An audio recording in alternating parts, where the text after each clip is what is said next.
I'm not sure if this is the right place to turn to, but I have a memory that won't let me sleep, and it hasn't for the past 22 years. I just need to know if anyone out here remembers what I remember.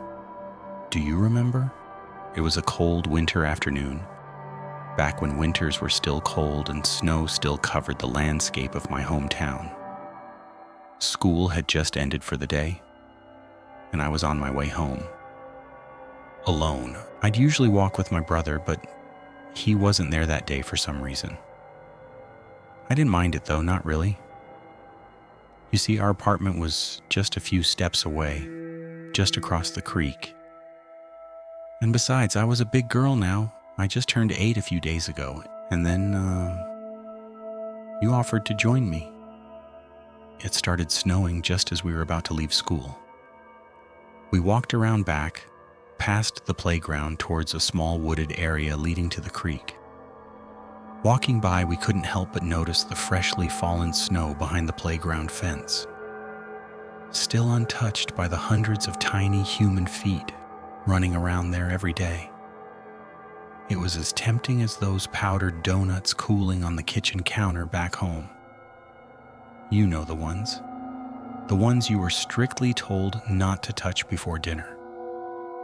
We snuck inside through the hole at the bottom of the fence that the teachers never seemed to notice. My go-to move during recess, when I would sneak out of the playground to go climb my favorite tree. The big willow tree with its trunk split in half straight across.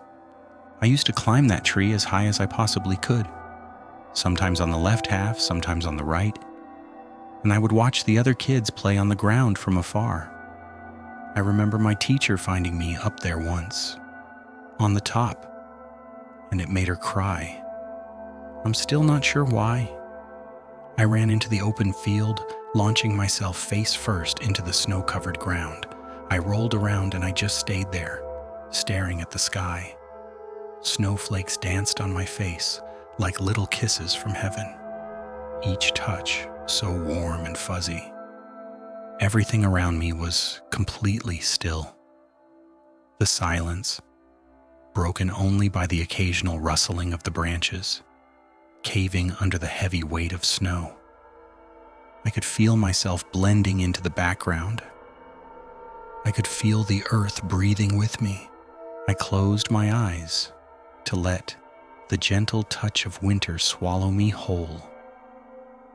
I didn't want to leave. I didn't want to move. I was at peace. I haven't felt like that since. And then, bam. A snowball sharp as 1,000 needles pulled me right back into reality. Come on, let's go build a snowman, you said. I started laughing even though I wanted to cry from the pain, my whole face burning. You were always a good aim. So we built your snowman. We built a snowman taller than the both of us, even though you were one whole head taller than me. He'll protect us, you said. So we have to make him as big as possible. We gathered stones and branches to give him 2 arms and a face, and I made sure to give him a smile. I wanted the snowman to feel the joy that I felt in that moment. I haven't felt like that since.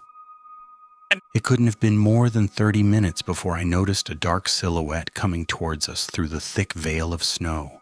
When did it even start snowing this hard? I haven't noticed. I wasn't scared of the figure though, not really.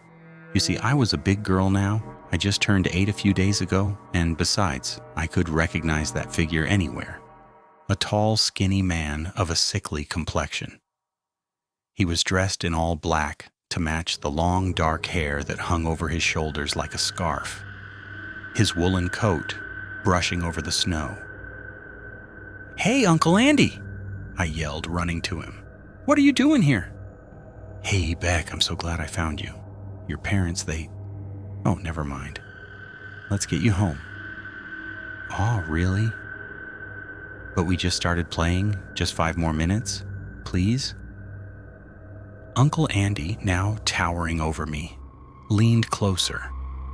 Only the fence, standing between us. No, Beck, it's time to go home. I stood there for a moment, unsure of what to say. Okay, I guess. Can I just say goodbye to my friend? I turned around to call you, but you weren't there.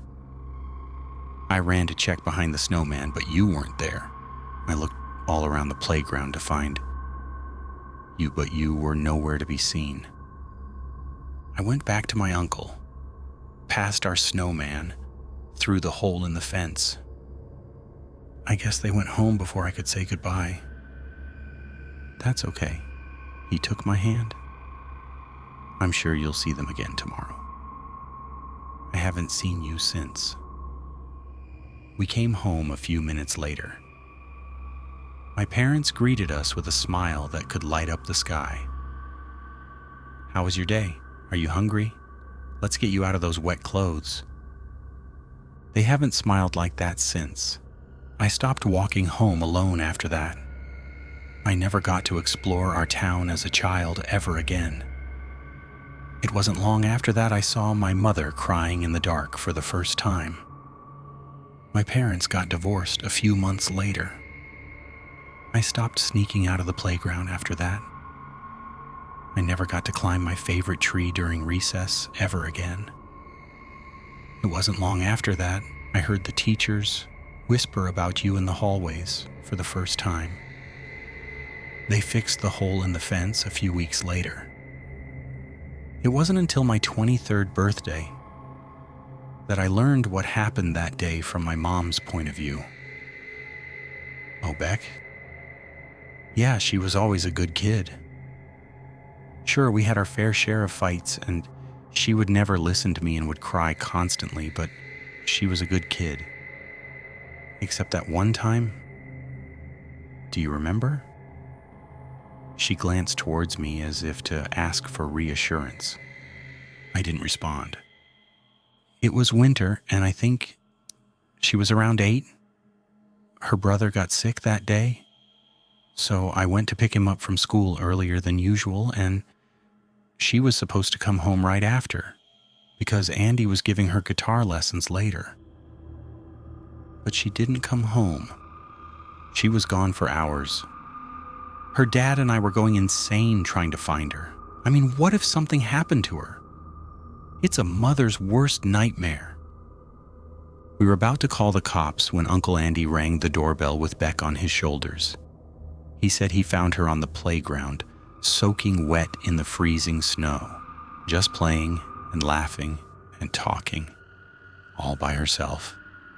And the craziest thing about it, we went searching for her on that exact same playground just before Andy did. I swear thinking about that day still sends shivers down my spine every time.